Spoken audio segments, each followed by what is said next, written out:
Film sets are full of slang. Over time, crews shorten words, invent nicknames, and create their own language, because when things move fast, nobody has time to say the full term.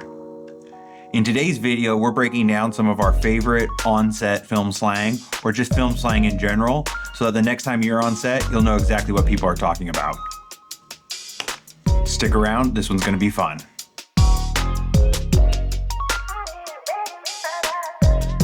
Before we jump into it, it's a favor and hit that subscribe button if you like this kind of content. It really does us a favor. We've got a lot more backlot videos coming to you this year. We're gearing up to drop some really cool stuff. We're really excited, got some cool projects coming up, and we wanna show you some of the behind the scenes on that. Now, one quick note before we get started. All film slang is essentially regional, like most slang. I'm based here in Los Angeles, so most of what I hear comes from crews that are based here. Crews on the East Coast, like in New York, New Jersey, they might call the same thing something completely different. And what we say here in the US, it might not match what something that a crew in, say, Canada or Australia would say, or anywhere else in the world for that matter. And we're not even talking about like Spanish speaking or Mandarin speaking productions, which there's a lot of those happening all over Southern California all the time. So slang is relative, slang is general to certain groups, to certain languages, certain areas. So let's just keep it at that and let's get into it.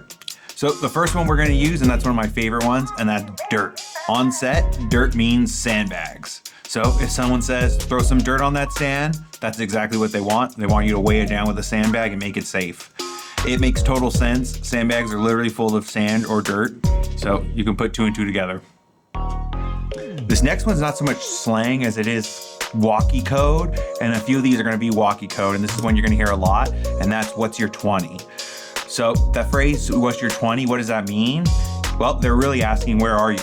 When someone asks you over the walkie, what's your 20, they're asking where you're at because they might need you to grab a piece of gear, they might need you to find another crew member or a cast member, or they're just wondering why you're not on set when they're about to roll. You'll hear that one a lot, so get used to it. A couple more you'll hear on the walkie that aren't exactly slang, but they're universal and you're gonna hear them a lot, and that's 10-1 and 10-2. If you're stepping away to use the restroom, you'll say, I'm gonna 10-1.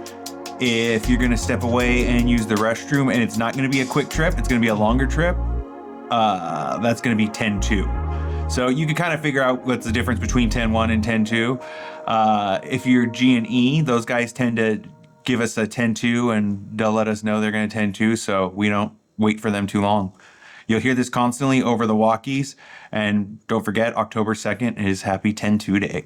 Here's another one that's a walkie code, but you'll hear this a lot. I use this one as well. It's used in bars as well, and that's to 86 it. To 86 something simply means to get rid of it. If I'm lighting a scene and we're using 3 lights and I tell my gaffer, hey, switch that light off and it looks better, I'll just tell the gaffer, hey, let's 86 that light. Towards wrap, if I'm done with a piece of gear and we don't need it anymore, I'll tell the crew member, if they're G&E or camera department or whatever, hey, let's 86 that. We can 86 this. And it just literally lets them know that they can put that back onto the truck. All right, this is another one of my favorite ones, and this one's called G.A.S. I know it may sound like an actual, like a medical issue, but it's not. It's a mindset. G.A.S. stands for Gear Acquisition Syndrome, or Gear Addiction Syndrome, depending on who you ask. It's when filmmakers convince themselves that they need new gear constantly. I'm guilty of this. At Cinegear, I'm like a kid at a candy store looking at the new lenses, cameras, all the new tech. But here's the truth. Gear can open doors. We've definitely booked jobs because we own an FX6 here at the studio. But at the end of the day, productions don't hire you for what you own. They hire you for what you can do. So master your craft, master what you can do with the tools you have at hand before you go out there and start maxing out your credit cards, getting new stuff. Here's another one that's really popular here in LA. I don't know if it's popular everywhere else, but a lot of people tell you to Hollywood something or audition it. What that means really is to hold something in place temporarily so that the DP or the director can see what's going on. An example of this might be if, say, you want to shadow an actor's face, and I'll ask my grip, hey, can you Hollywood a flag real quick in front of the light? That means he doesn't have to bring a stand, he doesn't have to set something up. If it works and we're committed to it, we'll make it permanent. If not, we'll 86 it. Auditioning is a huge part of filmmaking. It's real fast testing. It's a quick way to like check into things and actually like see what's working and what's going on. So after you audition something and say your DP likes it or the art department likes it, the director likes it, and they want to make it live it there, they'll say woof it. Now, woof it has nothing to do with dogs and everything to do with locking something down. If we like where the flag or light stand is, we'll just tell them woof it there. You know, if you're a grip or a gaffer and you're setting up a light or a flag or some kind of diffusion and your DP or your director likes where it lands, they'll tell you woof it there, or you might just tell them woofing it. Why don't we just say lock it? Honestly, I have no clue. If you do, drop it in the comments. I'd love to know why. I just personally say make it live there. That's what I do. I'm not a huge woof it kind of person. I don't say that. A lot of cinematographers I know though do say woof it, so it's around. All right, so this next one is one that's pretty specific to film sets, and it's kind of going away, but that is hand squeezer. A hand squeezer is simply a light dimmer, and it's the kind you physically control, just like this one. They were essential back in the day when everything was tungsten lights, but now we have LEDs with built-in dimmers, so you don't see them as often, but they're incredibly useful for practical bulbs and small lights. It's an old school tool, but it's still clutch in certain situations. So if the art department's using some practical lamps and they're like low wattage bulbs, this one I have right here, this bad boy, is for 1,000 watt lights or bigger. I got this because I had a LECO Source 4. It was actually an ETC Source 4, but everyone calls it a LECO. But I had one of those. It's no longer working. I got to get it fixed again. Fantastic, fantastic light. LECOs are great. They're really cheap, really affordable. It was 750 watts. So I had this 1K dimmer that can handle that kind of wattage and output. So if I wanted to dim the LECO, I could. If, say, I'm working with an art department or, someone, they're using practical bulbs. Sometimes gaffers use practical bulbs. If they're under 150 watts, I just use this little guy here. This little hand squeeze. See if I can get it in focus. There we go. Yeah. And that's it. Just a 2-prong plug. It's good for like old lamps. It's good for kind of incandescent bulbs if you're filming on in old sets or old houses, things like that. So this next one is one of the most famous nicknames in all of Hollywood, but it also is going away too, just like hand dimmers, and that's the C47. The C47 is a clothespin, but on film sets, we never call them clothespins. We call them C47s. And this is one of those right there. See if I can get it in focus. Come on. It's not going to go in focus for me. I'm trying. There we go. See if, no. No. It doesn't want to stay in focus. But I'll get a close-up of a C47 and put it in there for you. Just a clothespin, you know, that's all it is. But they were traditionally used to clip gels and diffusion onto barn doors of lights. You just don't see them used that much anymore with modern lighting equipment, but they're still around. A lot of modern lights are different shapes. Back in the day, you used to have just different sizes of Fresnel lights. So you'd have HMI style Fresnels, you'd have tungsten style Fresnels, and the way you would modify the color or even add diffusion directly to the light itself was by clipping those gels or diffusion onto the barn doors. Now we don't do that so much because we have panel style lights, we have tube lighting, we have all these different lights that have wider sources naturally that give us a softer throw from their source. So we don't need to clip as much stuff on. We also have a lot of modern like Bowens mount, soft boxes, things like that you would use instead. These are a lot more practical and cheaper than carrying around gels and paper.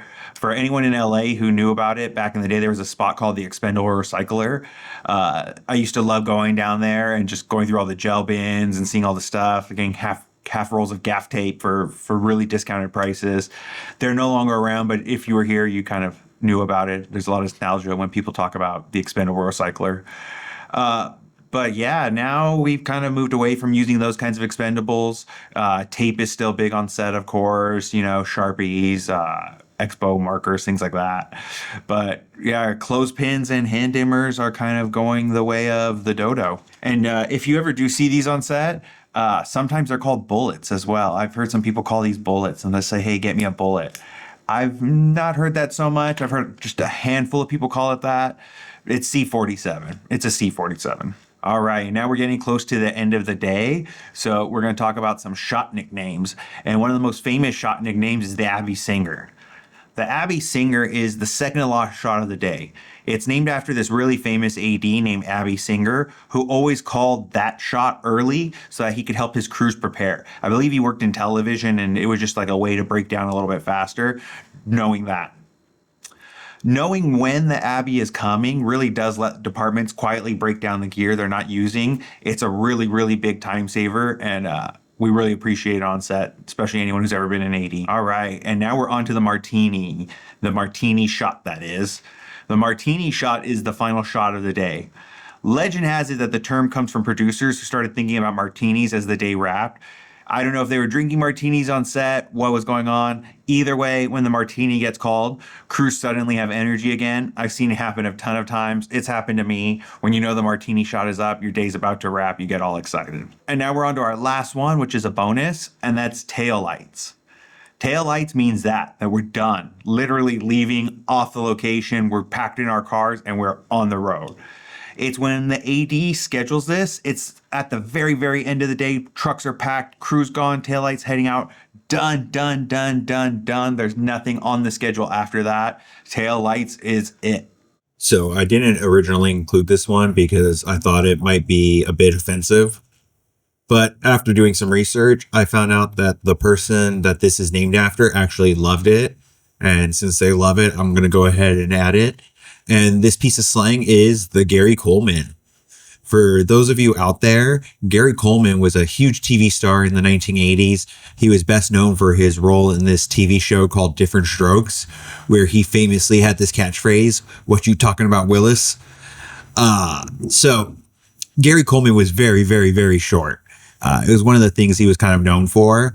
And because of that, on film sets, people started calling the short C-stands the Gary Colemans.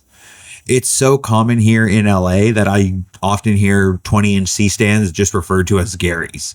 Someone will just say, go grab me a Gary, bring me a Gary. Honestly, I bet more people here in LA would call it a Gary than would actually call it a 20-inch C-stand. And since Gary Coleman himself embraced it, we're officially adding it to the list. So there you go. That's a handful of film set terms that you can use the next time you're on set. You'll sound like a seasoned pro. And if you like this breakdown, don't forget to give us a like and drop us a comment below. Let us know if there's any slang terms we missed, any ones that you like, any that you think are funny, creative, or clever. I'd love to hear more of them. I love them. I'm a big fan. See you next time.